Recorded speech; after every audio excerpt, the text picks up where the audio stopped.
Kakinada rural Thorangi DRDA cluster కోఆర్డినేటర్ను suspending ఎత్తివేసి విధుల్లోకి తీసుకోవడాన్ని ఖండిస్తూ దానిపై సమగ్ర విచారణ జరిపి చర్యలు తీసుకోవాలని కోరుతూ టీఎన్టీయూసీ రాష్ట్ర ఉపాధ్యక్షులు సబ్బతి ఫణీశ్వరరావు జిల్లా ప్రజా ఫిర్యాదుల పరిష్కార కార్యక్రమంలో ఇన్ఛార్జ్ కలెక్టర్ అపూర్వ భరత్కు వినతి పత్రం అందజేశారు. ఈ సందర్భంగా ఆయన మీడియాతో మాట్లాడారు.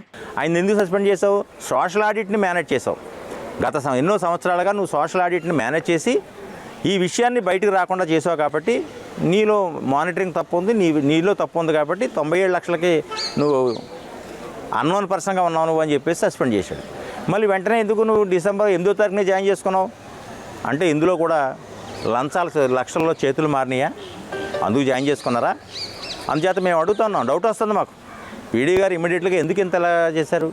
మాట్లాడితే చాలాసార్లు సందర్భాల్లో కలిసినప్పుడు ఈ జిల్లాల్లో ఉన్నటువంటి యానిమేటర్లు అందరూ దొంగలు అని చెప్పేసి నాతో చెప్పాడు ఆయన. అది నేను ఖండిస్తాను. నీలాంటి ఆఫీసర్లు, పెద్ద పెద్ద ఆఫీసర్లు మేము ఎంతోమందిని చూసాం, మీలాంటి ఆఫీసర్లని. అంచేత ఈ విధంగా ట్రీట్ చేసినటువంటి వాళ్ళు ఎవరిని నేను చూడలేదు. అంచేత మీరు మీ వ్యవహారం మీద మాకు అనుమానం వచ్చి ఈవేళ కలెక్టర్ గారు కంప్లైంట్ చేయడం జరిగింది. మీరు ఎట్టి పరిస్థితుల్లో దీనికి సమాధానం చెప్పాలి. 97 లక్షల రూపాయలు మీద మానిటరింగ్ లేదని ఏ విధంగా మీరైతే సస్పెండ్ చేశారో వెంటనే సస్పెన్షన్ ఎలా రీవోక్ చేశారో కూడా మాకు సమాధానం చెప్పాలి. లేకపోతే నేను కలెక్టర్ గారిని ఒకటే డిమాండ్ చేస్తున్నాను,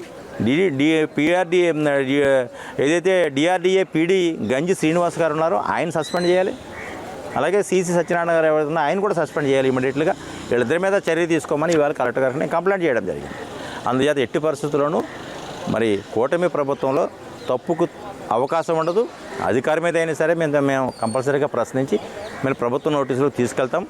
ఈ పిటిషన్ మీద పూర్తి స్థాయిలో మీరు చెయ్యకపోతే నేను ముఖ్యమంత్రి గారికి రిఫర్ చేయడానికి, ముఖ్యమంత్రి గారిని కలిసి రిప్రజెంట్ చేయడానికి కూడా నేను వెనకాడను. అది మాత్రం గుర్తుపెట్టుకోమని చెప్పేసి చెప్తున్నా. ఇప్పుడు కలెక్టర్ గారికి రిఫర్ చేశారు. కలెక్టర్ గారికి గ్రీవెన్స్ ఆన్లైన్ లేదని అంటున్నారు.